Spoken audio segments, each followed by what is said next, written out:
Understanding the nature of God in Christianity and Islam. The concept of God, one of the biggest differences between Christianity and Islam.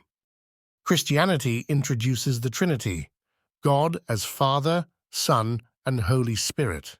But did you know the New Testament never explicitly mentions the Trinity? It's an idea developed later. In Islam, it's different. God is one, undivided with no partners. This belief is rooted in the Qur'an. Say, He is Allah, the One. Which perspective reflects the original revelation? Find out in our in-depth exploration. Watch the full video on our channel now.